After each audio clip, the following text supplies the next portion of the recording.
when we kind of balance those two things together, at times it feels like we're winning. It feels like we have pretty good defenses lined up to stop some of the most common attacks and the most, the biggest issues that are facing small businesses. And then at times it feels like the hackers are winning, where our defenses are not adequate to keep hackers out, and we're seeing an increase in successful penetration or successful breach of an environment.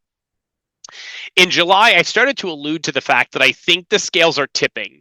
And we kind of had a nice 5-year run where it felt like from 2020 to 2025, the small business defenses were holding and that the fortification, the things that we had in place were working.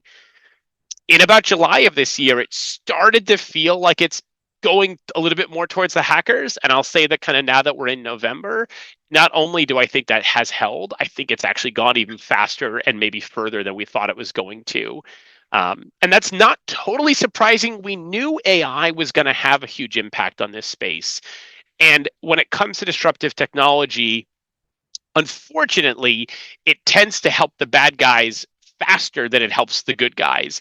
The good guys do eventually end up using that same technology to keep the bad guys out, but the bad guys are usually more efficient and effective at leveraging it for bad before it's figured out to be leveraged for good. And I think that's part of what we're seeing, but we'll talk more about that. There's a few other things that have been going on that are also hindering this.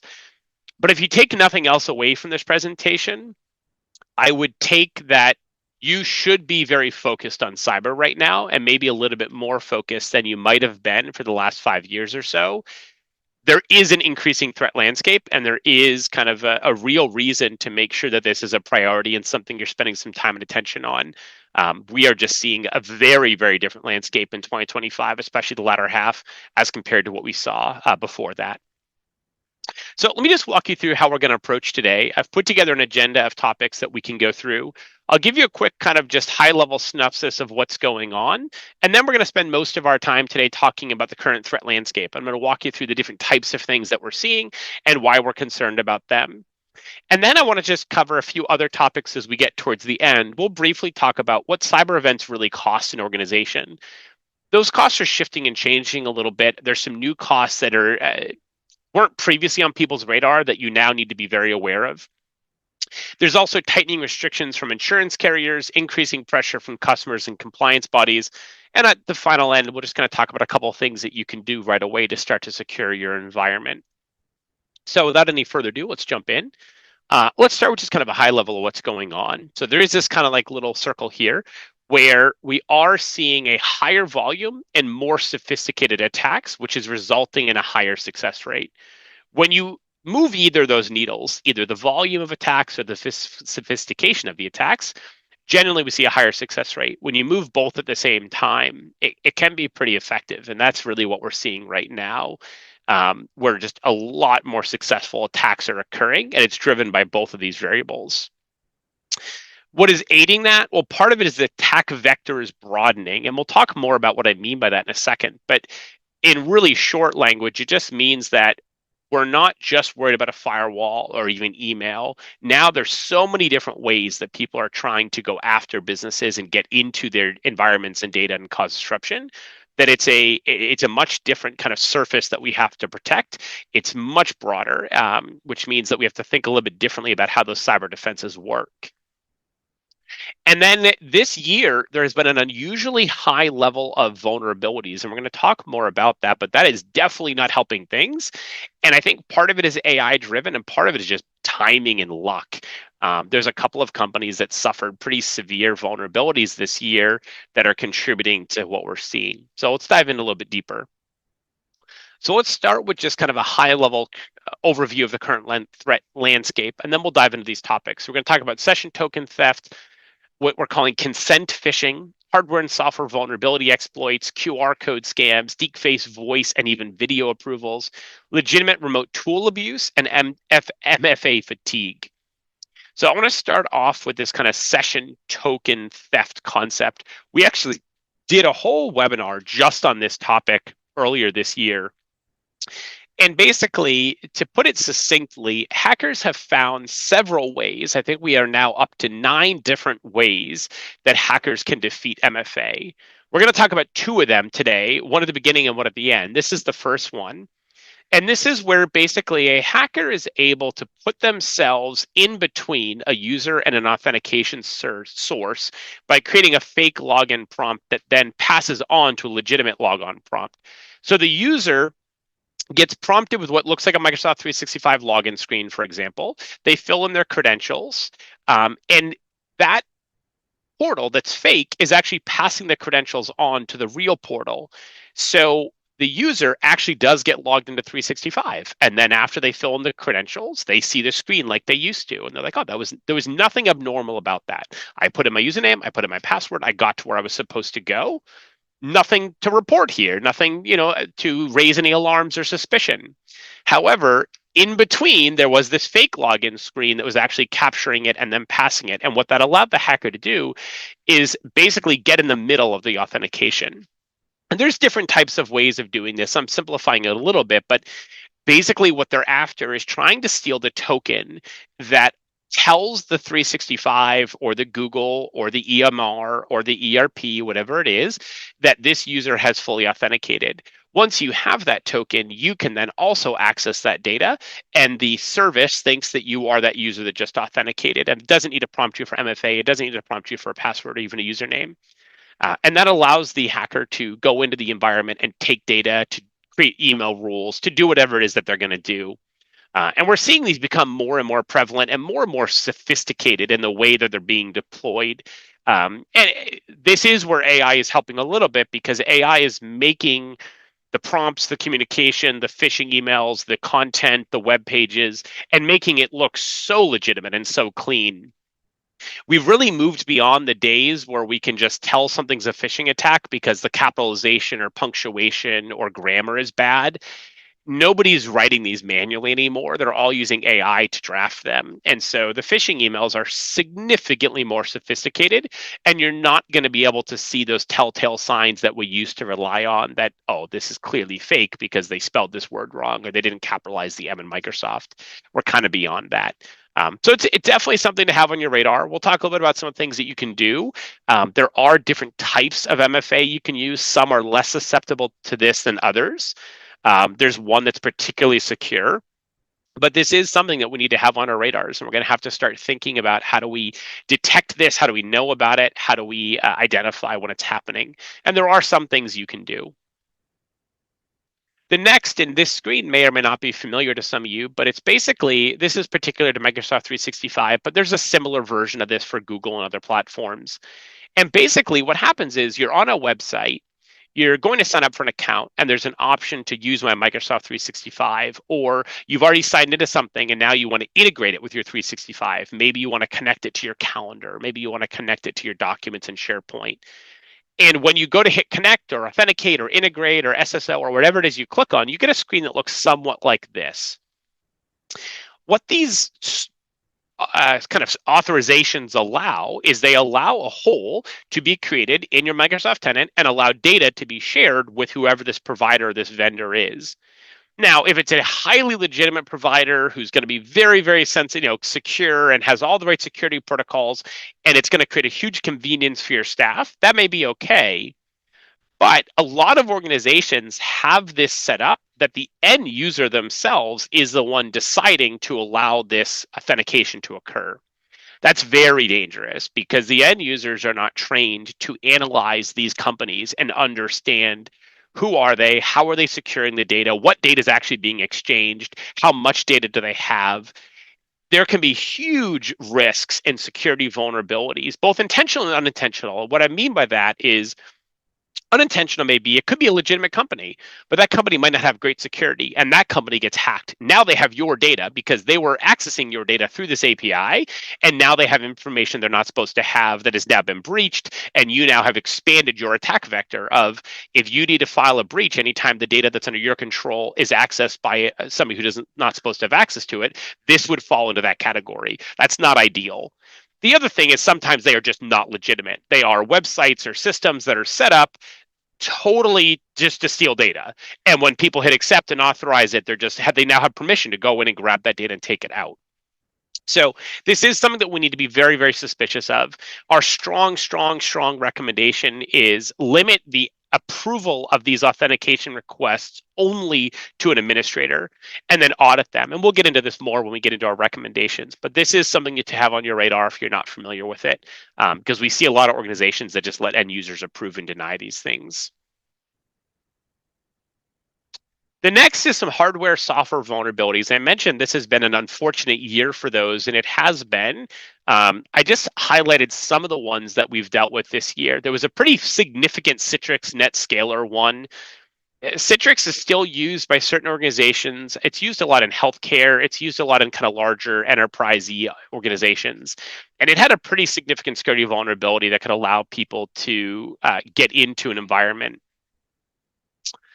The next was one that hit us particularly hard, both Fortinet and SonicWall, the kind of two SMB players in the security appliance market, or two of the big SMB players, I should say, both suffered a pretty significant, serious event. In the SonicWall case, it was particularly devastating because what actually happened was hackers got into SonicWall's network and stole backups. And in those backups were usernames and passwords for VPN users. Now, there's several layers to that should not have happened. The data should have been encrypted. They shouldn't have gotten hacked. There's so much there, but it happened. And regardless of how it happened or whether it should happen, it did happen. What that did was it created an immediate opportunity for bad actors to buy that data from the group that conducted the hack and then use that data to conduct their own attacks on businesses. And the one that we suffered kind of the greatest damage from, and I don't mean just us locally, I mean just probably in the United States, was this group called Akira. Akira is a hacker group that's been around for a few years, and they were one of the largest purchasers of this stolen SonicWall data. And what they did was they used that stolen data to then go after small businesses, get past their firewall, get into their network, and then use that network access to deploy ransomware. So whereas we went almost a decade without seeing a single successful ransomware attack across our clients, suddenly we had two in a very short window. And it was because of this SonicWall breach where those passwords were harvested and then used to execute an attack. It's very concerning. It's something that we need to be paying very close attention to. And unfortunately, in both this one and in a couple of the other ones, the response to remediate the threat was pretty disruptive. So like take SonicWall, for example, we had a client that had over 150 SSL VPN users whose passwords were now breached. Those users kind of by definition were all over the place because people who use SSL VPN generally are remote workforce. Some of them were international, some of them were traveling constantly, and they were very dependent on this access. In order to remediate the threat, our only option was basically to change all of their passwords. But to work with 150 people who are by definition spread out all over the world and traveling constantly to change their password, that's a very complicated thing to do. The alternative is you just change their passwords for them, but then they're all locked out of the environment until you can get them on the phone and tell them what their new password is and walk them through changing it from the temporary one that you created to a new one. So this one was annoying for everybody involved. It was disruptive to clients. It was disruptive to us. It had really serious ramifications and repercussions. And it was one of just a few different types of events this year that were particularly challenging. There was another one, the Rupa switches, and then, of course, the Fortinet one I was mentioning. There's also a very big breach with Microsoft SharePoint that was very disruptive. There's several different Windows vulnerabilities that have come out this year that we're working through. We haven't seen a significant one yet. We've seen a couple of minor ones, but I guarantee you in the next couple of weeks, we're going to hear about the first major Windows 10 vulnerability. This kind of goes just in a pattern where once Microsoft says we're not supporting an operating system anymore, we're not going to create security updates anymore, there's usually some vulnerabilities that hackers have been aware of for a little while, and they wait until Microsoft commits to we're not going to patch it, and then they go execute their attack. Because if they do it while Microsoft is still patching it, they know that their attack window is very small. They'd exploit the vulnerability, Microsoft would respond. Once Microsoft has committed to not responding anymore, now if they exploit the vulnerability that they might have known about for 6 months, maybe even a year, they know that Microsoft's not going to be quick to patch that hole. And so it creates a much larger attack window for them where they can be much more successful in attacking businesses. So I would not be surprised at all if in the next couple of weeks and months we start hearing about some pretty major vulnerabilities to Windows 10. So hopefully everybody got rid of them or at least bought the extended support or did what you needed to do to remediate those threats. There was also several different breaches with the Google Chrome browser, and then there was a couple of some of the early like Apple iOS breaches, and that's not something that we generally talk a whole lot about. Apple's considered a pretty locked down operating system, but there was a few that simply by viewing an image on a website or in an email, it actually could allow some code to be executed on the phone that was harvesting some information. And then there was also a pretty significant breach with Android and Samsung. So all this to say, this is part of what's compounding the problem is the hardware and software that we use to depend on to kind of run these environments also has had some pretty public and pretty significant breaches. The next one that may or may not be familiar to you, but is definitely increasing very quickly, are these QR code scams. And they're becoming quite annoying. There are examples of kind of this on more of a consumer level, like at restaurants putting a QR code on menus to scan to pay the bill, or a QR code on the table at an airport to order food. Um, Even in parking lots, you'll see QR codes now set up to pay for your parking. People are sticking QR codes in all kinds of places. And then sometimes they're done legitimately by the business owner who has a right to do so, and they're collecting payment for the services they're providing. But in a lot of cases, or certainly in many cases, they're done by groups that are putting up fake QR codes intending to just steal money from people and provide no service at all. And so this has become kind of an annoying thing of like, sometimes when you're paying for parking, you don't know if it's the legitimate website or the illegitimate website and whether you're supposed to use the QR code or you're not supposed to, or whether the real QR code is underneath a sticker that they've put their QR code over. And that's just on the consumer side. On the business side, we're starting to see these QR codes used where like they're stealing an invoice and then putting a QR code on the invoice to pay, or they're sticking QR codes in other places kind of related to that business and tricking customers into using the wrong information. Sometimes it's to steal payment information, and sometimes it's simply just to steal information about the customer, like get them to log into something or get them to provide data or information. So these QR codes have gone from being super, super convenient to a little bit dangerous because, if we tell you when you get an email, hover over the link, make sure you can tell where it's going, make sure that address makes sense to you. It's harder to do on a QR code because on a QR code, it's just a bunch of letters and boxes, and like I don't know what those QR codes are. And I'm taking out my phone, I'm scanning it, and on my phone, it's very hard to sometimes see the address of where I'm going because it's all truncated and they don't always show it very clearly. So this is going to be something that we're going to need to pay a lot of attention to, both at a consumer level and at a business level, and figure out how do we get better at doing this. The next, and this is particularly, concerning. We knew this was coming. We have been talking about and preparing for this for a long time, but somehow seeing it actually happen is changing. Like it still feels like, oh my God, this is so much further than we could have imagined. And these are these deep fake approvals, deep fake calls, deep fake emails. You're seeing a lot of different things. It all starts with some sort of sample collection. For the voice, it could be as simple as finding some recording of that person on a news radio show, on their social media feed, any video that has them talking in it. We've also seen, though, that sometimes they'll just call you and say, like, hey, I'm calling about your car. Is it parked here? And they'll have like a kind of a random conversation with you where you don't really know what's going on. And you're like, you can't decide, is this a salesperson or is this legit?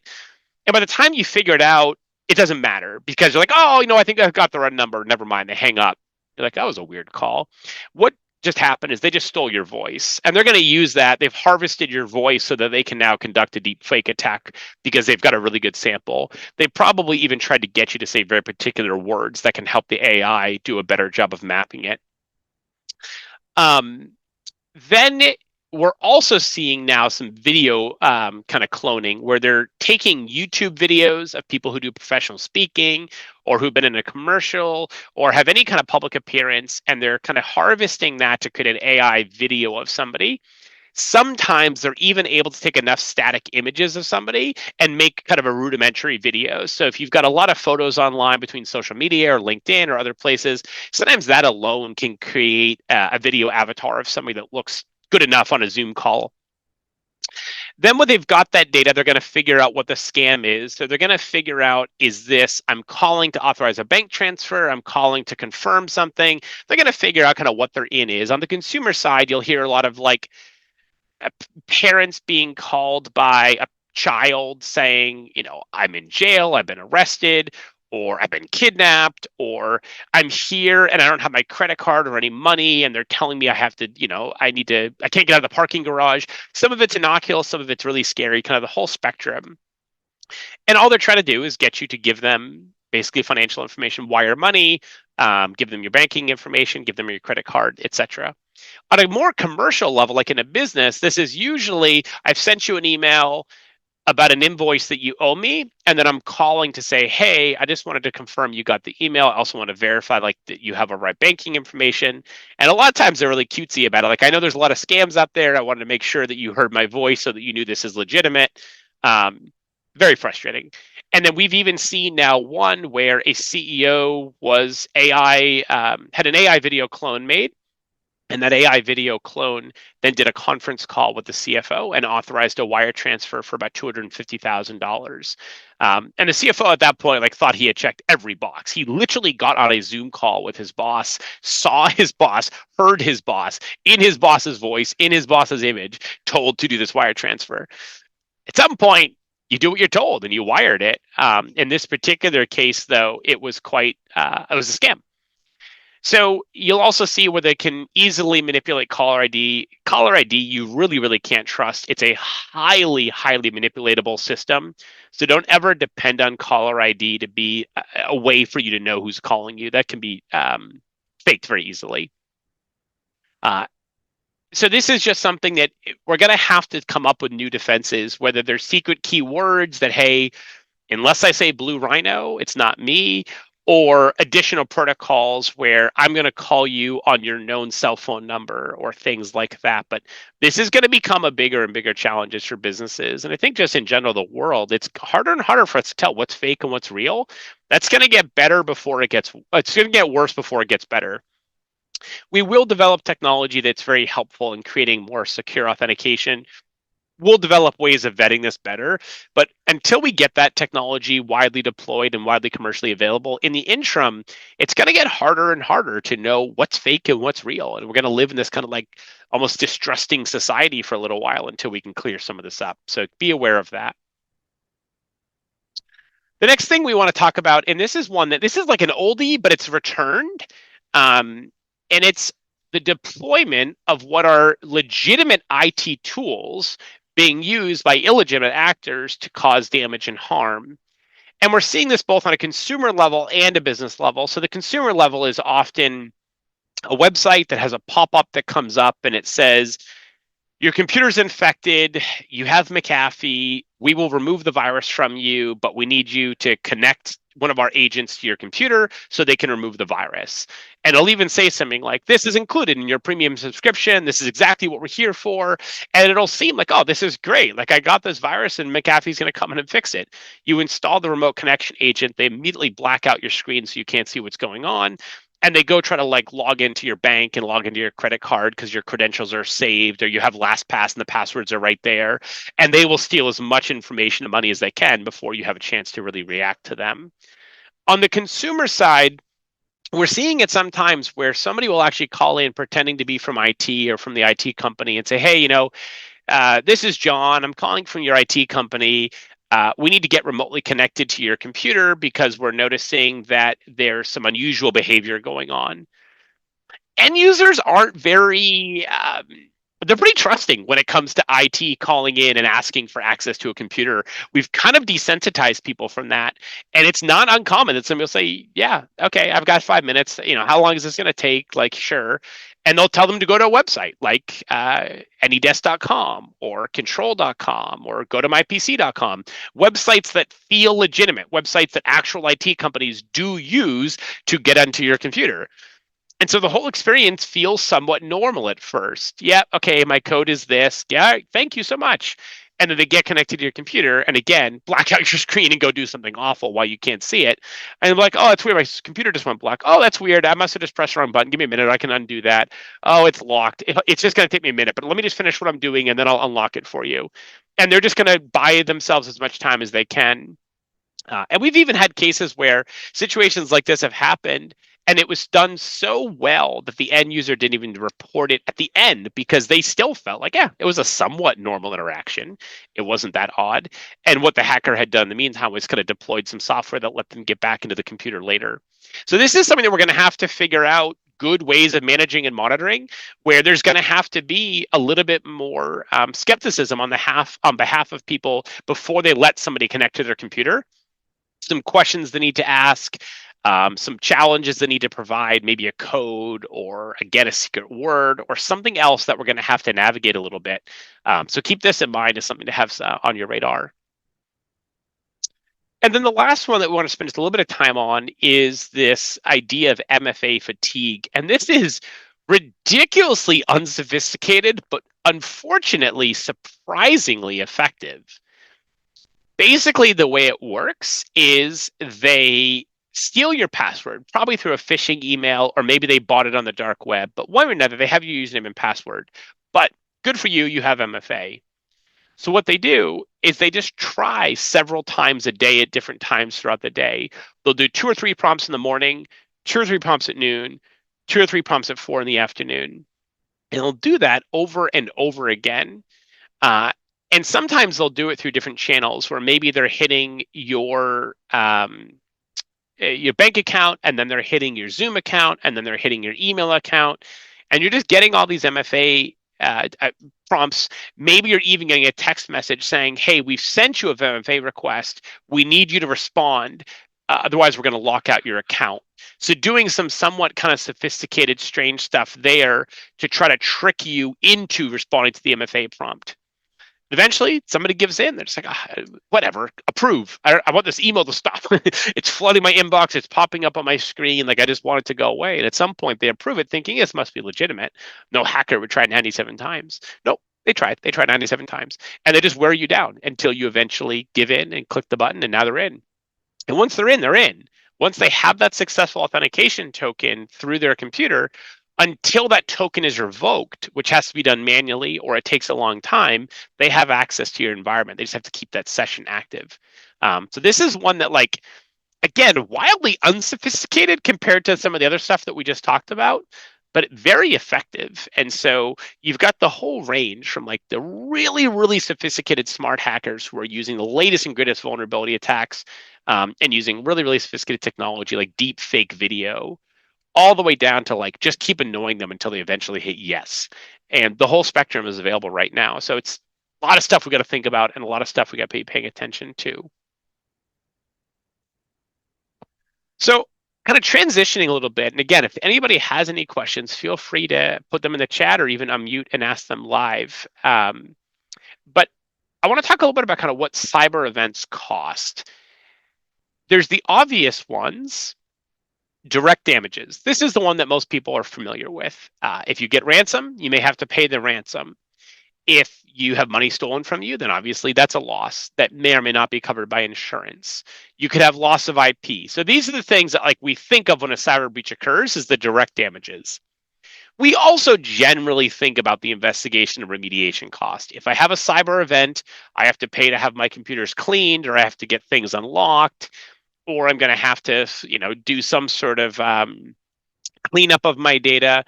Again, that's kind of in that bucket of like most businesses are aware that that's likely going to be a cost to them. Some aren't though, so you just start with those two.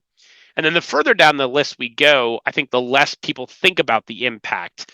So the next one is what we call downtime burn. And this is basically just you're still running a business, but you have no revenue. So you still have all your operating costs. You're still running payroll. You still have the lights on, the electricity. Everything is still there. but you don't have revenue coming in the door because the systems are down. The computers are locked out, the router's crashed, whatever it is, but you're not able to perform your revenue producing service, but you still have all the expenses. If that's a couple hours, it's one thing, but it starts to add up pretty quickly. We were doing kind of a case study with a law firm. They bill by the hour. They're like one of the last people out there who still bill by the hour. Some of their lawyers bill $700 an hour. So if you've got a firm with 15 attorneys billing $700 an hour, that's a lot of lost revenue that you're not able to capitalize all your expenses against. So even just half a day can be quite significant. And the longer that downtime goes on, the more those costs mount. And they can become at some point really disruptive. And there is a statistic that says something like 80% of businesses that have a severe cyber incident never fully recover and do eventually file for bankruptcy or close down the organization. I don't know that 80% to me feels a little bit high, but it doesn't surprise me at all that a significant percentage of businesses do suffer that damage because it is quite devastating and impactful. The next is the data loss recovery. So businesses don't always think about, if we lose a day of data, maybe we had to recover from backups and the backups ran the day before. Maybe the backups hadn't run in a week and we have to fall back to those backups. That means that we have to re-enter all the data that was entered originally during that downtime, during that period of data loss. So even a day of work, you now have to do a day of work on top of doing a day of work. So you now have to have your staff do 2 days of work in one day because they have to make up for the day that you lost. And that can be quite expensive to pay everybody to get the additional data recreated, rebuilt.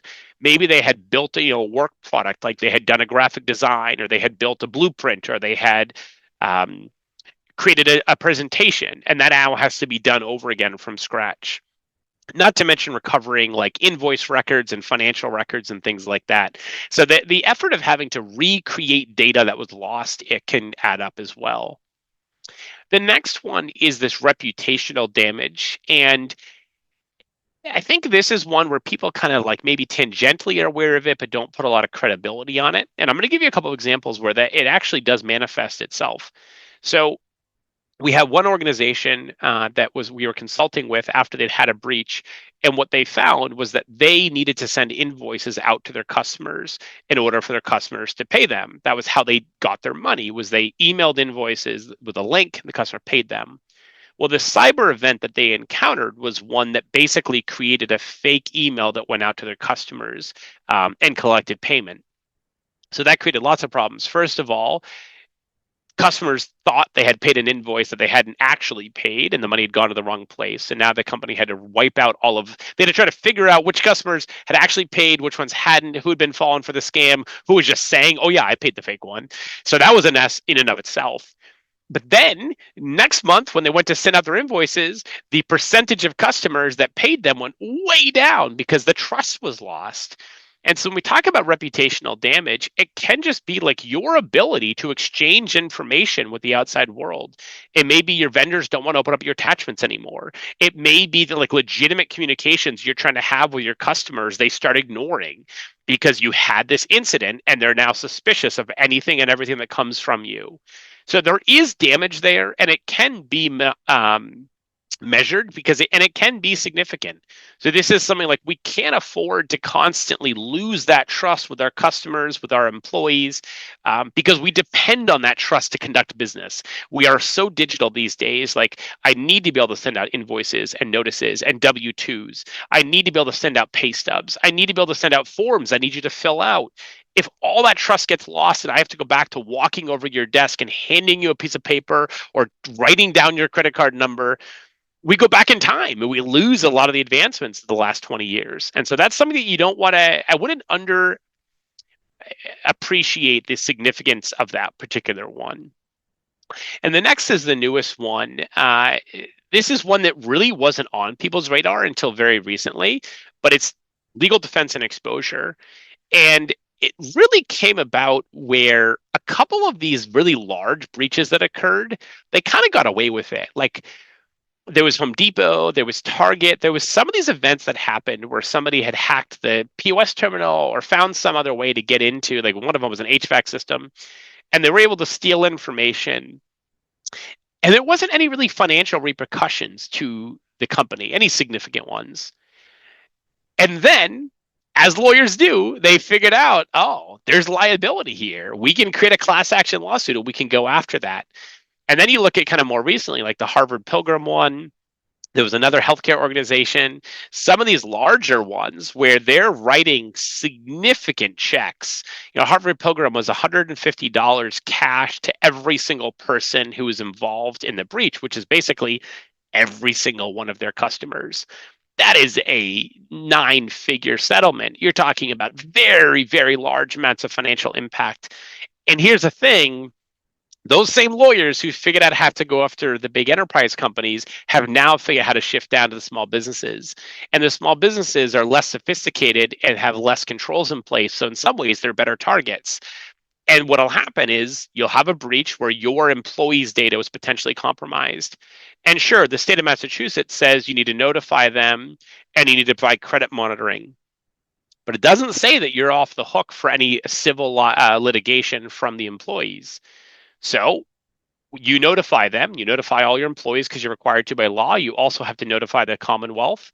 When you do that, an ambulance chasing attorney, and I say that in the best of love to any attorneys on this call, sees that notice, gathers up a group of employees and says, let's sue them for they didn't properly protect your really important personal information. And this is going to cause all kinds of long-term damages to you. And they create a class action lawsuit and go after the business for the liability of this on the civil side of not protecting that data effectively. And again, this is relatively new. This wasn't something we were seeing a lot of until just the last couple of years. But these, even for a small business, can be 7-figure lawsuits. So this is something to start to be mindful of like, we do need to take this seriously, not just from the criminal standpoint and the compliance standpoint and the insurance company, but also from the actual people whose data we may breach. They may have a claim against us, and that may be significant in a financial way. And then finally, compliance is just getting tighter and tighter and tighter. You've got all the states' data privacy laws. And I think it's now 37 states have a data privacy law. It's more than half of them at this point. And each one of them has different regulations and requirements and different fines and penalties, which makes it super fun to navigate. On top of that, you've got more and more compliance bodies. HIPAA High-Tech Act finally was revised and improved. So there's a whole new set of HIPAA controls that we've been waiting for because HIPAA's been kind of out of date for a while. But now we need to catch up and get all those implemented. Manufacturers are dealing with CMMC, which is the DoD defense compliance. And that's actually broadening quite a bit out from what we originally thought the scope was going to be. It's not just manufacturers, it's anybody that does any business with a contractor who ends up on a defense contract. So it could be that your machine shop makes a screw that goes into a part that goes into a part that goes into a jet that is sold by Lockheed Martin to the government. You have to be CMMC compliant because you know about the part that you're building that's going to go into the part, into the part, into the part, into the plane. So we're seeing more and more of that downstream stuff, but even staffing agencies, marketing firms, other groups that work with defense contractors or bid on any defense work are starting to have to become subject to CMMC compliance. FINRA's sharpening their pencil a little bit. We're seeing some changes in regulations there. And I just suspect we're going to see more and more of this compliance kind of regulation increase of restrictions about making sure that you're properly maintaining data, as well as fines and penalties and costs to you if you're not. And then the last piece of this that we're also starting to see some pressure on is more and more requirements from the insurance companies. It wasn't that long ago that these questionnaires were like a single page, some check boxes you just had to check off, maybe one or two open-ended questions you had to provide an answer to, and you'd get your cyber insurance policy. Now, it is not uncommon for the attestation for the cyber piece to be 10 pages long. Some of them want you to provide actual proof. The questions are much more detailed. There's no check boxes, and it's a lot of long form answer where they want you to explain what you're doing. There's a couple of reasons for that. One, on the one hand, they are not ensuring risk that they're not comfortable with. So they're using the answers to those questions to ascertain the risk and figure out what premium to charge you or whether to even underwrite the risk at all. So you will see your premium vary and change based on how those questions are answered. And you may see that you're not able to get coverage based on how those questions are answered. And that's fine. That's somewhat kind of understandable. They want to make sure that they're not writing risk that is unreasonable. On the other side, though, and this is where we are just starting to see some emergence, is claims being denied. And basically, what they're doing is there's an incident, this thing happened. One of the very, very, very first things the insurance company does when you file a claim is they hire a cyber forensics company. They usually get to choose who they are. And that cyber forensics company starts to investigate what happened. And it used to be that they were just investigating what happened to provide guidance and direction to the customer about whether or not they need to file a breach report, whether they may need to notify anybody, whether to inform law enforcement, et cetera, et cetera. But now the other thing they're doing is they're validating what was in that insurance application. If in the application you said we have MFA on all remote access, and during the investigation, it's found that no, there was 25 accounts that didn't have the MFA enabled, the insurance company now can just turn around and say, nope, your problem, not ours, because you told us this was true. We underwrote it based on the understanding that this was true. We priced it based on understanding that was not true. And therefore, we did not price this risk. And so we are not going to cover your claim, or we're going to significantly decrease the coverage that we're going to provide. So that's a very, very scary proposition of thinking you have security, having the worst day of your life when you actually have an event, and then turning around and finding out you don't actually have coverage for that event. That is where I will not be surprised if the number of businesses that go out of business increases, because a lot of businesses are dependent on this insurance coverage to cover that last 10%.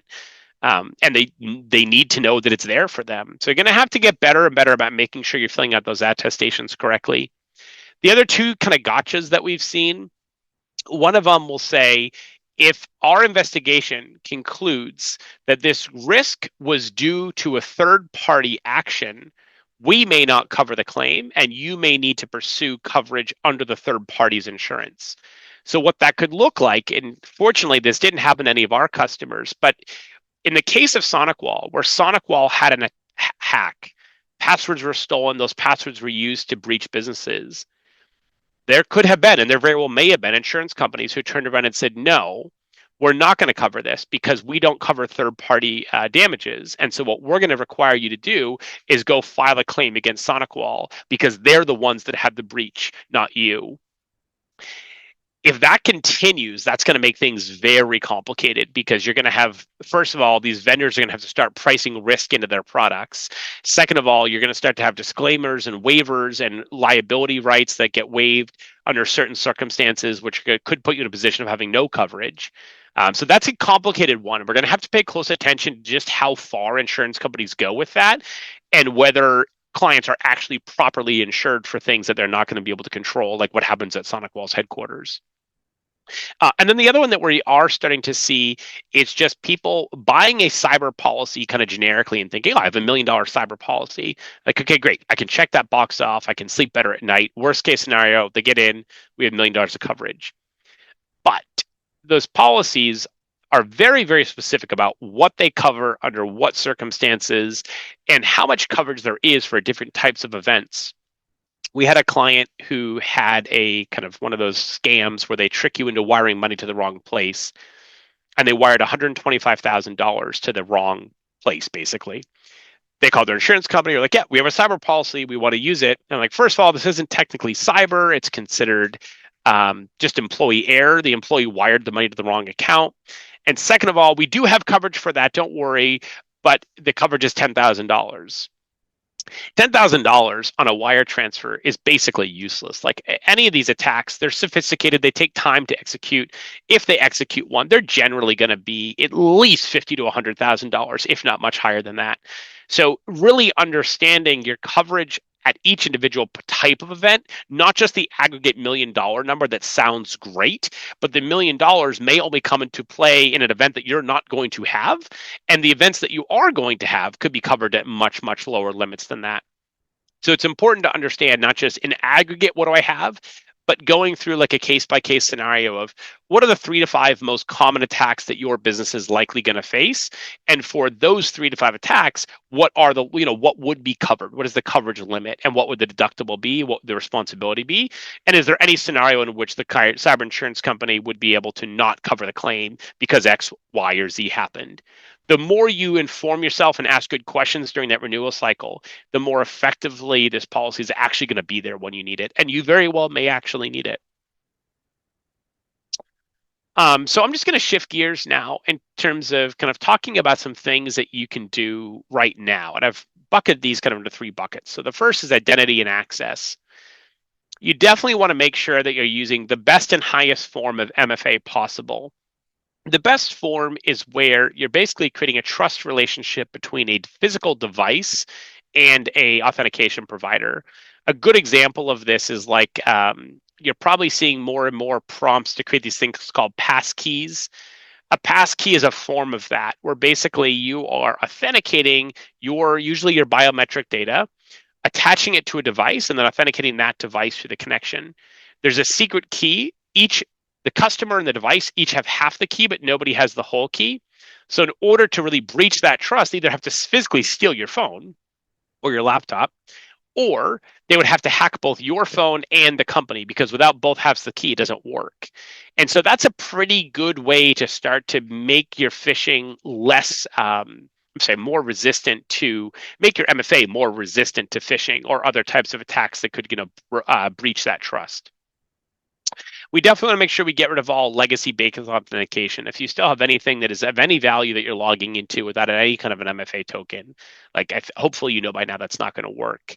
And sometimes though you forget. Like I actually just last week was logging into Dropbox and realized like Dropbox didn't prompt me for an MFA token. I don't store very secure stuff in my Dropbox account, but I store enough. Like I have photos of my kids and stuff. Like I should secure that. And so it prompted me to go in and make an MFA token, or like it made me think about it. So just be mindful of like where are you logging into stuff where you're not having to do anything more than just provide a password. That really, it's not enough anymore. And ideally using that really high level of like a passkey style authentication. Those authentication prompts that we were talking about earlier, where you're like allowing the integration or the pass through, really it's best to set your policies up that only IT admins can approve that. It's just a configuration, a setting in the back end that just says, hey, these consents have to go to IT. They're not allowed to be approved by an end user. If you turn that setting on, you're dramatically shrinking the window, kind of the opportunity for hackers to manipulate that. We also recommend reviewing those regularly. So quarterly, annually, and some sort of frequency, go through all the consents that have been approved and ask yourself, do we really need this one? Is anybody actually using this? And if not, let's delete these so that we don't just have them lingering, hanging around. Conditional access is a great tool.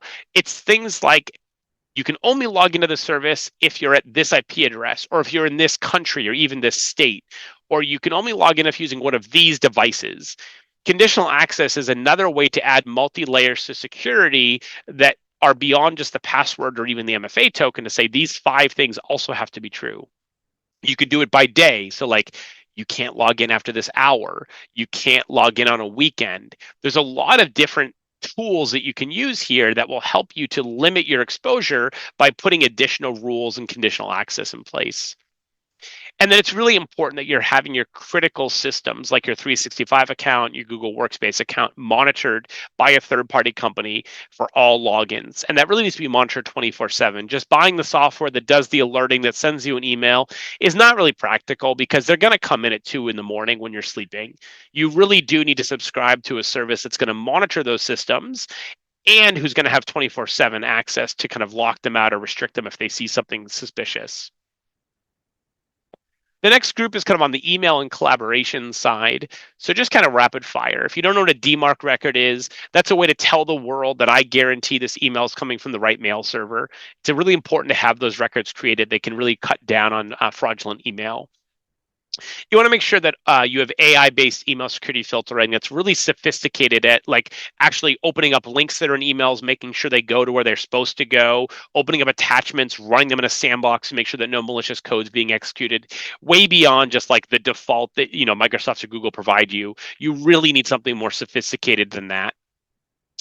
And then it's really important that you have banners on your email that warn people this is coming from an external login. That can be a really good way just to remind you, hey, be a little bit more suspicious of this.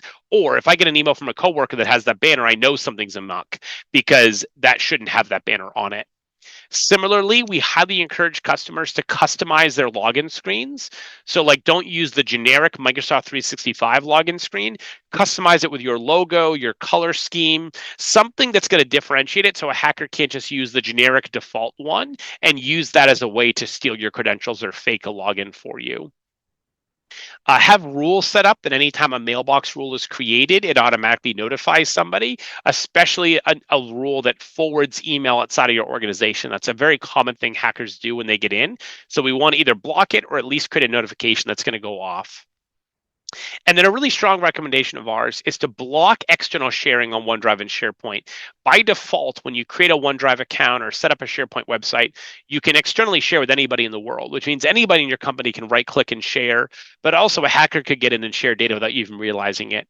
Our strong recommendation is to not allow external sharing for 99% of what you have and limit it just to things that you actually do need to share externally and try to centralize those into one place, like one team or one account that you're using for that type of activity so that you don't just have everything open.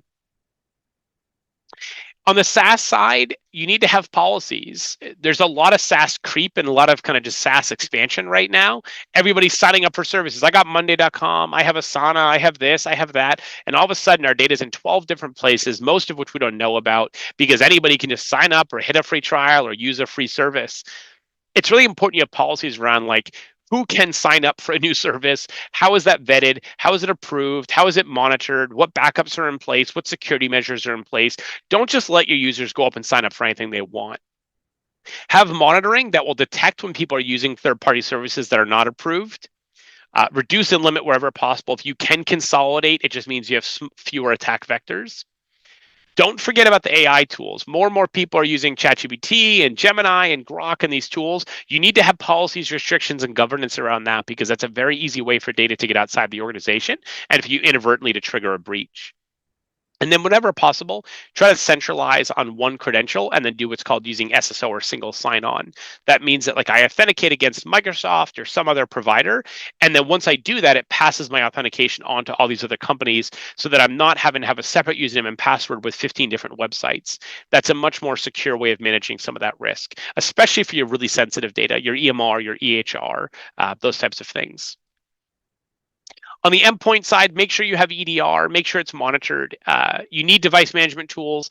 Think about anything that could touch sensitive data, somebody's mobile phone. If they can get emails that could have attachments that are sensitive, you need to have a policy in place to control that phone, to be able to block it, delete it, wipe it, etc. Restrict admin access wherever possible. We're really kind of moving back to a world where you don't want anybody to be an admin on their computer or even on their device if possible. Set up monitoring for suspicious activity, deleting data, encrypting data, transferring data, those types of things. Ensure your devices are properly patched and that you're keeping up with that. And then restrict access to devices that are not owned, managed, and monitored by the company. This is where that conditional access policy stuff can come into play, where you have to use a company device to access our SharePoint page or our 365 portal. And then finally, I'll wrap up just on the hardware and software side. Make sure that you're monitoring vulnerabilities that pertain to your environment. So you need to know what devices are in use. What's your firewall? What's your access point? What phones do your employees have? What tablets might they be using? You really need to understand the entire scope and spectrum of the different things that, if had a breach, would affect you. Then you need to figure out how do I monitor or create notifications or alerts or have my IT company or somebody pay attention to those, that spectrum so that if there is a critical alert that goes off, we're notified and we take immediate responsive kind of action. You got to prioritize responding.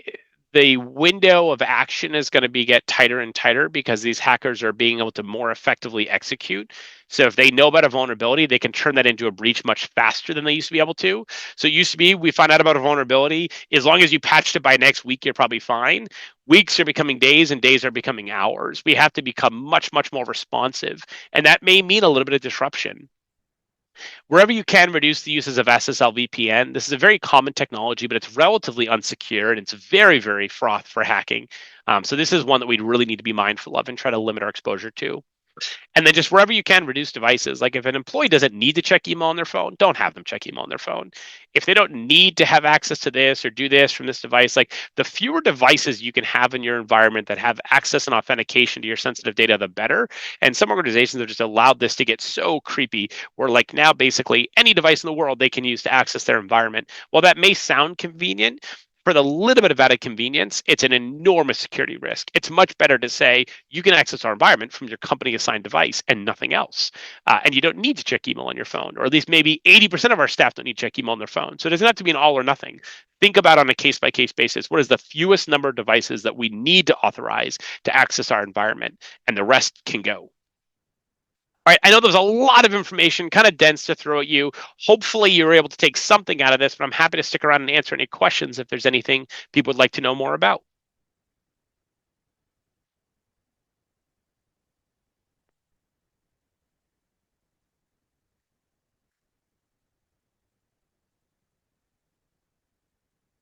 I don't see any questions in the chat. So, unless there's anything anybody has, we'll go ahead and wrap up. We will share the recording of this. And of course, as always, if you do have questions after the fact or offline that you want to ask, please don't hesitate to reach out. You can find me on LinkedIn. You can shoot me an email, and I'm happy to answer any questions offline. I hope you guys have a great rest of your week. And if I don't talk to you, have a wonderful holiday. And our next webinar will be coming up in December. We're going to be doing kind of our outlook on 2026 and what we think small businesses should be paying attention to. Spoiler alert, it's going to be very focused on AI, but there'll be other content in there as well. Hope you guys have a great rest of your week. Bye-bye.